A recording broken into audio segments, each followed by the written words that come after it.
Welcome to All About Change. Today, my guest is Joe Bates. Joe is an environmentalist, a community leader, and a native rights activist. He's a member of the Bad River Band, which is located along Lake Superior in Wisconsin. In 2013, Enbridge, a Canadian energy company, was told to shut down oil pipes under the Bad River Reservation. 5 years later, they had not shut anything down, and the tribe raised concerns that an imminent oil spill might threaten their namesake river. Come 2024, Enbridge and the Bad River were still locked in a legal battle, and the pipes had not yet been shut down. Joe Bates and many others in the Bad River Band have fought tooth and nail to protect their river, Lake Superior, and their tribal lands. They are the subject of Bad River, a documentary released in early 2024. This fight is ongoing, and as recently as last week, Bad River activists occupied the Department of Natural Resources office in Madison, Wisconsin, in opposition to permits granted to Enbridge. Joe Bates, welcome to All About Change. It's my pleasure to have you as my guest today. Good morning, Jay, and thank you for the invite. It's a pleasure being here. So, Joe, before we jump into what is currently going on, how did you personally get started as an activist? Back in 1995, at the Bad River, we had a freight train that was scheduled to go across the southern section of our reservation and across two rickety old railroad tracks. Our trestles, actually, one over the Bad River, one over the Vaughan Creek. We had Ogichida that said, we are not going to allow this train to cross these bridges. This train was filled with sulfuric acid.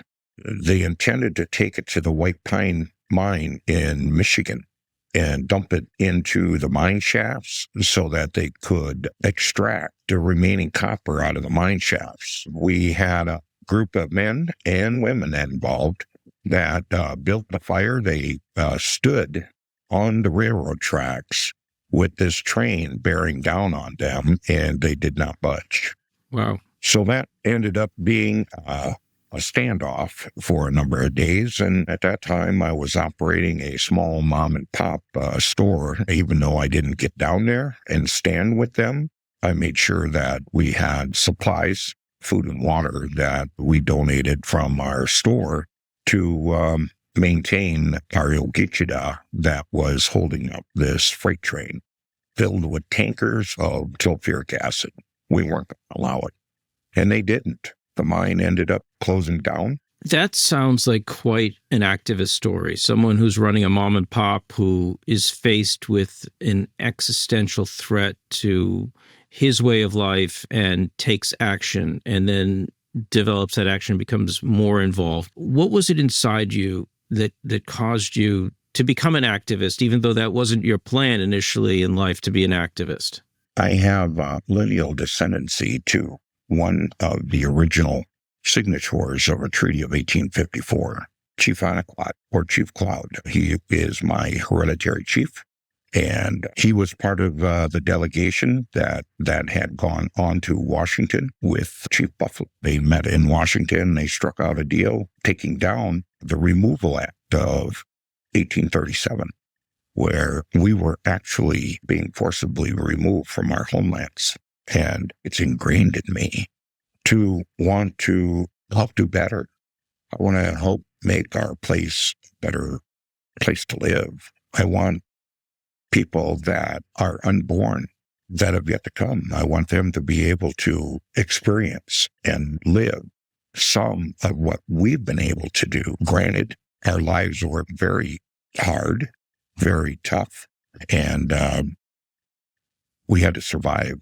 And we did it off the land. That's the big thing. We have to take care of the land, take care of the water, and that's what's really important so that we can continue to survive as people. So I want to talk about the land, but I think you make an interesting point about activism in general, because we go about our daily lives, whatever we do in our lives, but for an activist, I think there's something inside of them that says, I want to help. I want to correct a social injustice.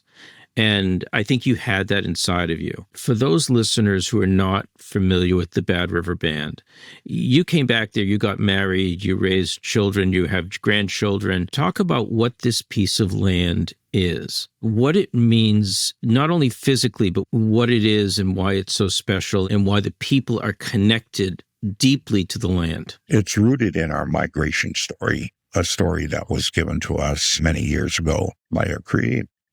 And we were told to travel along the waterway, which is now known as the St. Lawrence Seaway, until we get to the place where the food grows on water. That would be our beloved Kakagan Sloughs. In the Kakagan Sloughs is a vast area of wild rice, or manumin as we call it. It's this land that we have that was promised to us. It became a fur trading place back in the early days when we had the settlers coming over during the fur trade. This property that we're on was set aside for us after this treaty of 1854 because we had our own death march, what we call the Sandy Lake March, where during the Removal Act, we were forced off our reservation. The men, they were forced to go to a place called Sandy Lake, Minnesota, to get their supplies, clothing, blankets. So we had several hundreds of men and young men that went and trekked to Sandy Lake for this. When they arrived, there were no supplies.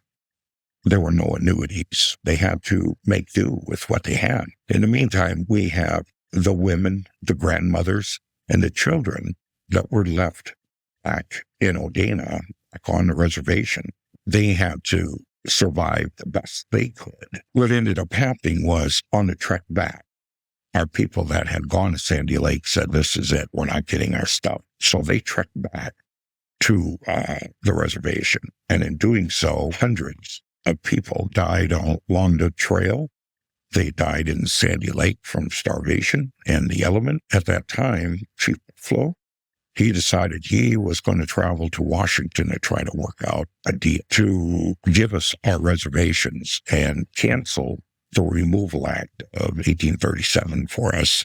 And in that treaty, it outlines Bad River, Red Cliff, Lac du Flambeau, and the Coudray as forever permanent homelands for as long as we shall live, without fear of forced removal. Right now, we are in fear of forced removal due to this pipeline that we have running through the heart of our reservation called Enbridge. A Canadian company, later known as Enbridge, constructs an oil pipeline that will move oil from Western to Eastern Canada. The cheapest and easiest route for this pipeline was to dip down to the United States and the Great Lakes before heading back to Canada.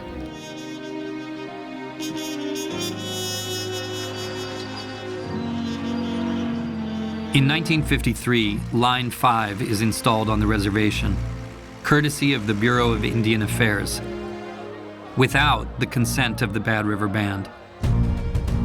The line is 12 miles long, which includes about 3 miles of tribal land and 6 miles of allotted parcels owned by different Bad River members. The BIA signs a pipeline easement agreement allowing the company to operate on Bad River land for 20 years,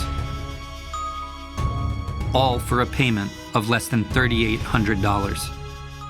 I've heard the phrase that water for the seventh generation. Can you explain the importance of fresh water for your people, but not only for your people, but also for the American people? That is correct. Lake Superior, my good friend and cousin, Mike Wiggins Jr. calls it the stronghold of fresh water for the world. We have Great Lakes here, not only Lake Superior, but also the other Great Lakes that lie in danger of foreign pipeline company. We want to get it out of here. We want our families to be able to live the way they choose here at home, whether it be working, whether you live off the land, whether you harvest. No, what we have here is very, very precious. And we got to protect the water. Everything from the Bad River flows out into Lake Superior. And from there, we have millions of people that could be impacted by an oil spill right here on our reservation, as well as of the many river crossings that we have in northern Wisconsin and the UP of Michigan. You're living on a very precious piece of land. You're living on a natural piece of land that you gather wild rice, that the band or the tribe is living there, are stewards of the land.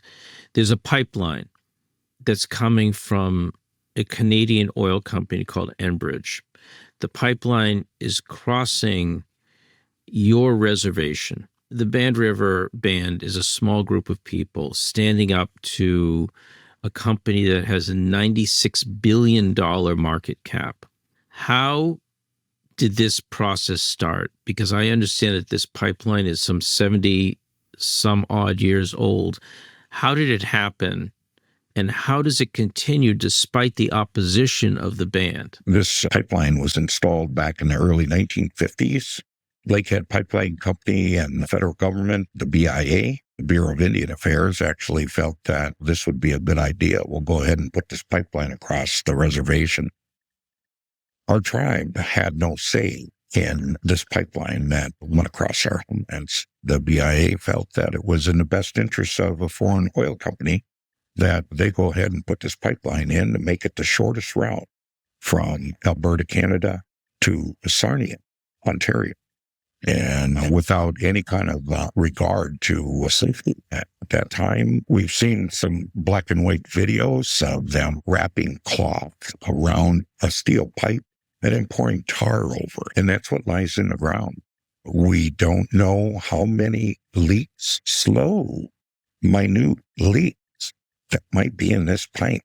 We have over 100 confirmed anomalies by the Enbridge Corporation just in 12 miles of pipe going across here, across our reservation.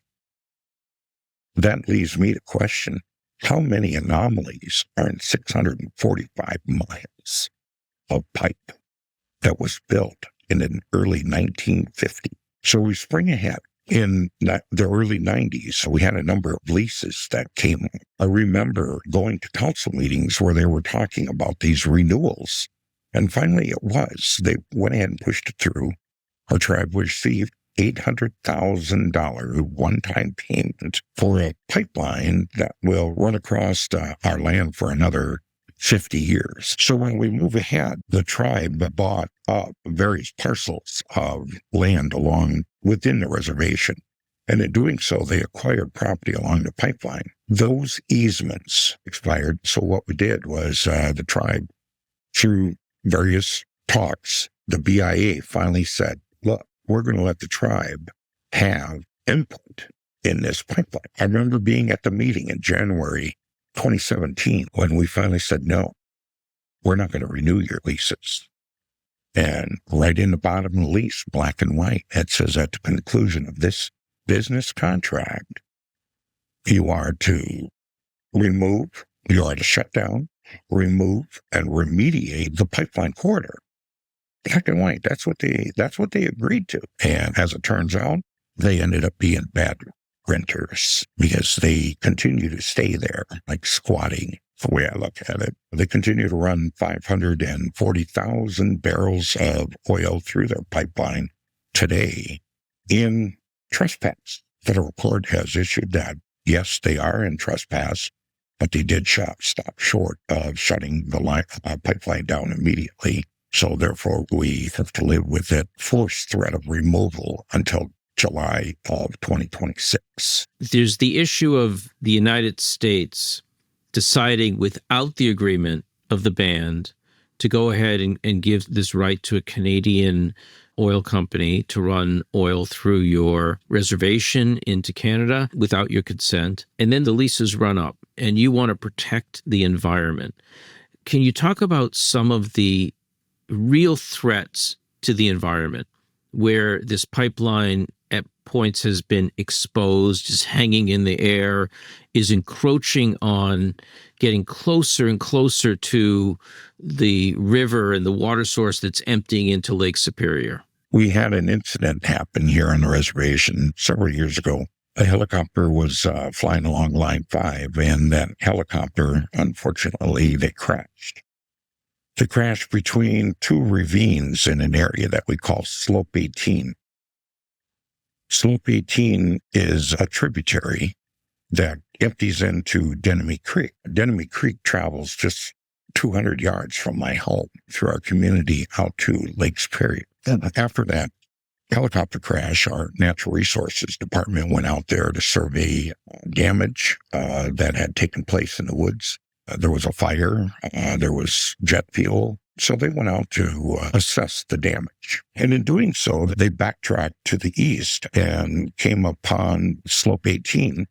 And they were shocked to find a over 40-foot section, 30-inch pipe suspended in air with no support, where it had completely washed all of the bedding and what have you from the pipeline out, just washed it out. Currently, Enbridge is on their fourth fix to remediate what's going on. I've seen pictures of the Slope 18, and currently we have all of the riprap that they put in there to protect that top of the pipeline. And once again, that's going to fail. That's just one. Then we have the Bad River itself, where Line 5 crosses the Bad River. When they put this pipeline in, the riverbank itself was over 300 feet from the pipe. Over the course of the river's life, it has curved different courses along the river bottom. What's happening is the river's trying to cut a new channel. And the pipeline itself lies right across that meander where the river wants to go. And now we are looking at a mere 10 to 11 feet from the pipeline. We're in a situation now where the very next 4, 5, or 6-inch rainstorm could very well take that pipeline out. It's one of those things where there's a whole lot of us that live in danger of the next big storm. What we need to worry about is when the water starts coming up, the river starts scoring the bank away, thereby taking out the bed that the pipeline lays in. And there we are. We could be looking at another Kalamazoo. I'd also like to mention, Jay, that our Bad River that we have, it supplies the necessary nutrients to everything that we do. We have medicines that grow naturally along the riverbank, medicines that grow along the roads that we have and that grow in the woods. All of the animals that rely on the water that the Bad River provides, as well as the tributaries that empty in to the Bad River. My ancestors, they survived on trapping and hunting and fishing. And granted, we don't need to do that to survive today, but it's still nice to be able to have the ability to participate and exercise those rights that we retained as Anishinaabe people here. Last March, Enbridge came to the band and offered $80 million to settle past disputes. And this offer was flatly rejected. When you heard about this offer, what did you think? And how did you feel about the band rejecting it? You can't put a price tag on it. We have such clean water here that replenishes us, it nourishes us. If we accepted an $80 million bribe by Enbridge, that is putting a dollar figure on everything that's important to us, whether it be the wild rice, whether it be the ability to go hunting when we want, whether it be the ability to go fishing. And that's putting a price tag on it. And to many of us, what we have is priceless. Even if it's $80 million you want to throw at us, that's putting a dollar value on our resources, on what we have here. No, I'm not good with that. What we have is more important than $80 million. Let me ask you about the movie. Bad River was released last year, tells the story of the band's fight to protect Lake Superior and the sovereignty of the band. You're featured in a number of occasions on the film. What did you hope to achieve in participating in being filmed for this documentary? This is a story of the Bad River people and their home on Lake Superior. Our people have been here for millennia. They've had to fight for who they are. And the Ojibwe have been resisting ever since. There was a black car that used to ride around. We see that coming, we'd run. They basically just grab kids and take them off to these boarding schools. They were modeled after prison systems. It was a genocidal project. The whole idea was your culture is primitive. The oppression, the racism just hit a pinnacle. It was all built up. You punk. I thought Native people were going to get killed. There's always some kind of threat.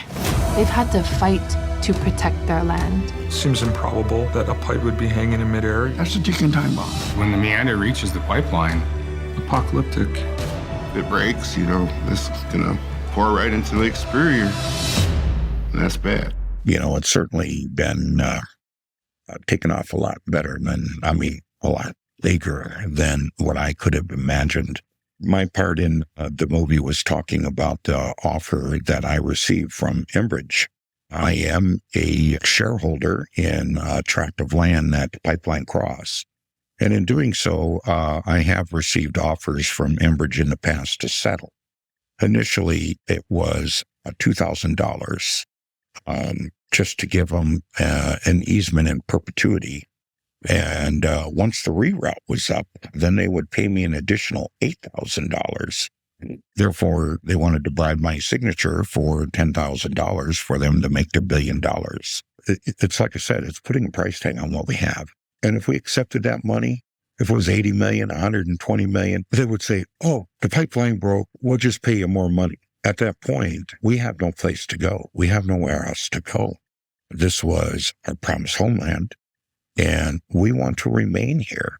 We want to continue to thrive here. And Enbridge threatens all of that, as well as other extraction resource industries.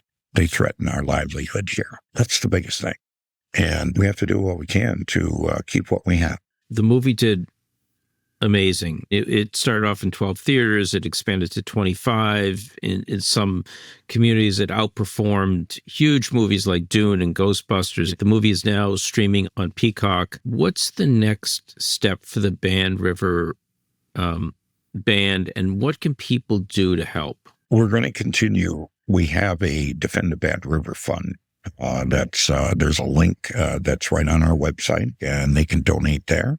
They could also inquire as to doing screenings of the movie Bad River, as our Sierra Club Canada did. I think a lot of people are going to see it. But Joe, I think the amazing part of this story is you're someone who was just leading his life as part of his tribe in the land that your people have occupied for generations.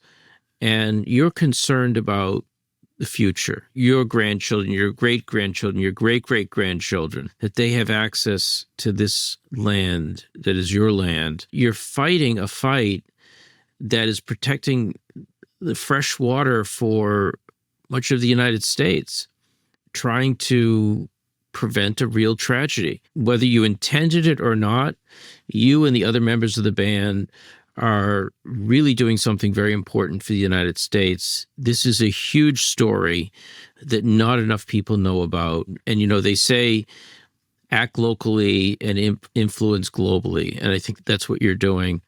Joe, I want to thank you for your time. I want to thank you for being my guest on All About Change. And it's been my absolute pleasure talking to you. Thank you very much, Jay. Today's episode was produced by Tani Levitt and Mijan Zulu. To check out more episodes or to learn more about the show, you can visit our website, allaboutchangepodcast.com. If you like our show, spread the word.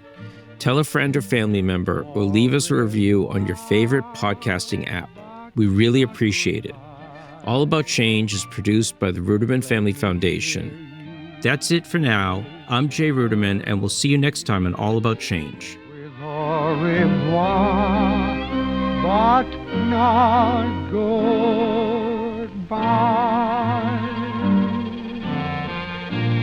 Au revoir, but not goodbye.